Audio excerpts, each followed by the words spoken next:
देश में लोकसभा चुनाव हो चुके हैं। लोकसभा चुनाव के बाद पहली बार Rahul Gandhi, leader of the opposition, नेता प्रतिपक्ष राहुल गांधी अब एक विदेशी दौरे पर हैं। विदेशी दौरे पर तो वो निकल चुके हैं। विदेशी दौरे पर वो अन्य अन्य यूनिवर्सिटी में जा रहे हैं, टेक्सास में जा रहे हैं, यूएस में अन्य अन्य लोकेशंस पर अपना वक्तव्य रख रहे हैं, मीटिंग कर रहे हैं। सैम पित्रोदा ने इसको ऑर्गेनाइज किया है। लेकिन आज राहुल गांधी को लेकर भारतीय राजनीति में एक बार फिर एक एंटी नेशनल एंगल शुरू हो चुका है। उन्हें फंसाने की एंगल शुरू हो गया है। लेकिन क्यों हुई है, पहले आप उनके दिए गए चाइना के ऊपर वक्तव्य को सुनिए, फिर मैं उसे अनफोल्ड करूंगा। सुनिए क्या कहा Rahul Gandhi. Not everywhere on the planet has an employment problem. Okay? The West has an employment problem. India has an employment problem. But there are many countries in the world that don't really have an employment problem. China certainly doesn't have an employment problem. Vietnam doesn't have an employment problem. So there are places on the planet that are not struggling with unemployment. There's a reason. Rahul Gandhi ने अपने Texas में दिए गए एक interview में, एक conversation के अनुसार उन्होंने बहुत सारे कॉन्सेप्ट्स को क्लियर किया। उन्होंने ये कहा कि चाइना में अनएम्प्लॉयमेंट का जो रेट है वो भारत जितना नहीं है। चाइना में अनएम्प्लॉयमेंट का कॉन्सेप्ट नहीं है। अगर सच बात बोला जाए तो इसमें गलती क्या है? इसमें तो राहुल गांधी ने हकीकत कहा है। ऐसा ही तो कुछ कॉन्सेप्ट एस जयशंकर ने, जो हमारे देश के इतने बड़े जो विदेश मंत्री हैं, एस जयशंकर ने भी कहा था कि देश का इकोनॉमी, चाइना का इकोनॉमी हमारे देश के इकोनॉमी से बड़ा है और हम कम्पीट नहीं कर सकते हैं। और नरेंद्र मोदी जी ने भी अपने विदेशी दौरों पर जिस तरीके के स्टेटमेंट्स रखे थे, हमें नहीं भूलना चाहिए। मैं उनको कोट करता हूं, याद करिए, उन्होंने कहा था कि मैं ऐसे देश, क्या पाप किया था कि मैं हम लोग भारत देश में जन्म ले लिए। तो आई अनकोट, मैं इसी कॉन्सेप्ट के साथ मैं बात कर रहा हूं कि ऐसे स्टेटमेंट्स तो सभी देते हैं, लगभग सभी बाहर जाके आलोचना करते हैं, लेकिन इसको एंटी नेशनल का तकमा देना, एंगल देना, ये कुछ हद तक अब राजनीतिक परिस्थितियों को एक बार फिर उसी दूषित राजनीति की तरफ ले जाती है। किन लोगों ने राहुल गांधी पर सीधा सीधा हमला बोला? 3 लोगों ने। मैं 3 लोगों का नाम बताना चाहूंगा। सबसे बड़ा चेहरा जो है, जो अभी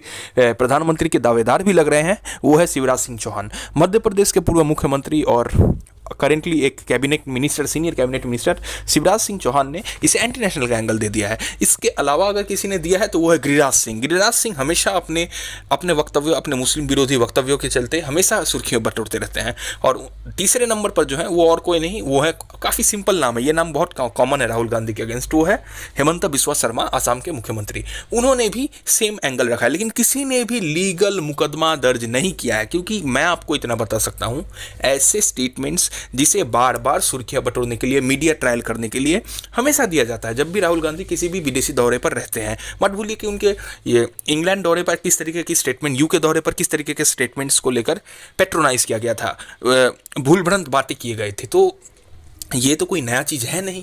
ऐसे राजनीतिक विश्लेषक तो हमारे देश में कई हैं जो अलग अलग स्टेटमेंट्स को देते हैं। लेकिन ये मुद्दा कितना इम्पोर्टेंट है, क्योंकि मैंने पहले भी कहा है, बाद में भी कहा है कि हमारे देश के राजनीति में एक एंटी नेशनल तकमा बार बार लगाया जाता है हर बीजेपी विरोधी फोर्सेस के अगेंस्ट में, जिससे पता चलता है कि भारतीय राजनीति में जो एक बाईपार्टीशन का जो कॉन्सेप्ट था, जो एक दूसरे के प्रति सम्मान का जो कॉन्सेप्ट था, वो कुछ हद तक मिट्टी में मिल चुका है। और आने वाले दिनों में जिस तरीके की चुनावी समीकरण हमें देखने को मिलने वाले हैं हरियाणा, महाराष्ट्र और साथ की हरियाणा, महाराष्ट्र और झारखंड जैसे राज्यों में, जम्मू कश्मीर जैसे राज्यों में, मैं आपको इतना बता सकता हूं कि इसका जो आउटकम होगा कुछ सही नहीं होगा। क्योंकि ये नहीं भूलना चाहिए कि मोदी जी अल्पमत में हैं, कभी भी राजनीतिक परिस्थिति बदल सकती है। और इस तरीके के स्टेटमेंट्स जितना भी हो, एनडीए को कमजोर करने की तरफ ही रुख ले रही है। उधर हरियाणा इलेक्शन सामने आ चुका है। विनेश फोगाट को लेकर जिस तरीके से हमें पता है कि बृजभूषण सिंह स्टेटमेंट्स दे रहे हैं, उसके लिए उन्हें चुप करा दिया गया है।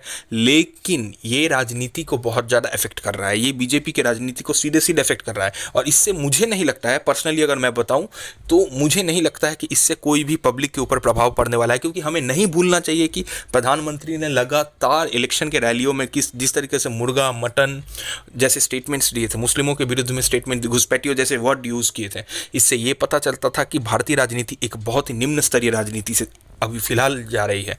और इससे आने वाले दिनों में बहुत बड़ा राजनीतिक इम्पैक्ट पड़ेगा या नहीं पड़ेगा, ये तो हमें आने वाले दिनों में देखने को मिल ही जाएगा प्रतिक्रियाओं के लड़ाई में। आशा करता हूँ मेरा ये वीडियो आपको अच्छा लगा। कृपया आप मेरे चैनल को सब्सक्राइब करें। जय हिंद, जय भारत।